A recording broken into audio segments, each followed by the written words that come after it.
السلام علیکم ورحمۃ اللہ وبرکاتہ.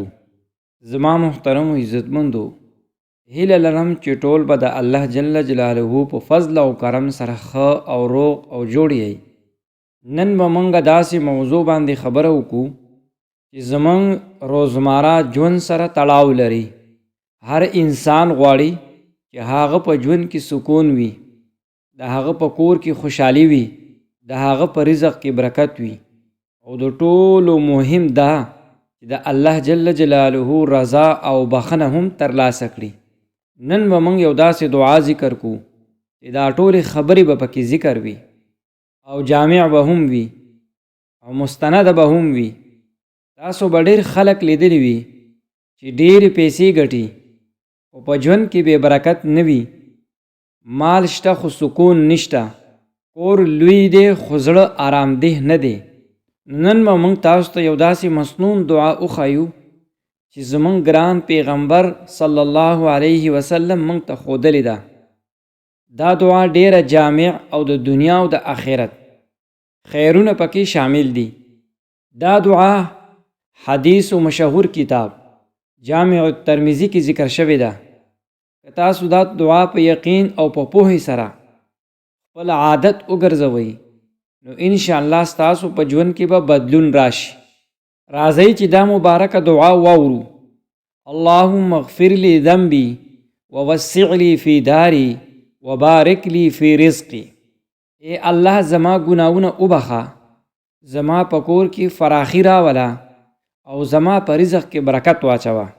زما محترم و عزتمندو، دا یوازې یو څو الفاظ نه دي، بلکې دا د الله جل جلاله د خزانو د دروازو کلاوولو یوه وسیله ده. راځئ دا دعا هره برخه زده کړو او وایورو. اولنۍ جمله د اللهم اغفر لی ذنبی. انسان خطا کوي، موږ نه هر ورځ واړه او لوی ګناونه کیږي. دا ګناونه یوازې زموږ آخرت ته زیان نه رسوي بلکې زموږ دنیا ته هم زیان او نقصان رسوي. علما فرمایي ګناه رزق د کمیدو سبب ګرځي، ګناه د زړه سکون د منځه وړي، ګناه انسان په غم او په اضطراب او په مصیبت کې اچوي. کله چې تاسو ووایئ اغفر لی ذنبی نو تاسو د الله نه دا غوښتنه کوئ، ای الله زما ګناونه پاک کړه، زما ژوند ستونزې پریشانیانو نه خلاص کړه، زما زړه پاک او روښانه کړه. لکه څنګه چې په سپینه جامه باندې تور داغ ولګي، دغه داغ هله پاکیږي چې کله هغه صاف کړی شي. نو موږ د الله نه بخښنه وغواړو. انسان هله پاکیږي چې کله دی بخښنه وغواړي، او چې پاک شي نو ده ته بیا خوشحالي نصیب کیږي. دویمه برخه او دویمه جمله دا ده ووسع لی فی داری. د دې مطلب یوازې لوی کور نه دی بلکې حقیقي سکون دی. د کور د فراخۍ څو معنی لري. جسمانی فراخي یعنی الله ښه آرامدeh او فراخه کور درکړي.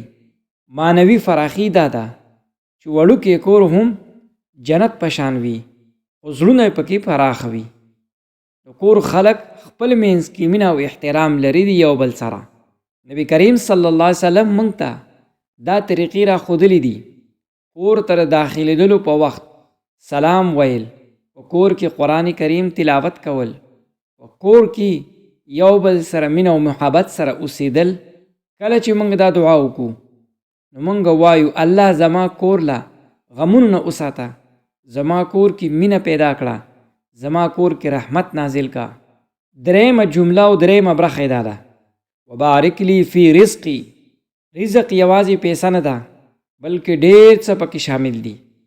حقیقي رزق دا دی صحت، نیک اولاد، علم، وخت او حلال روزی.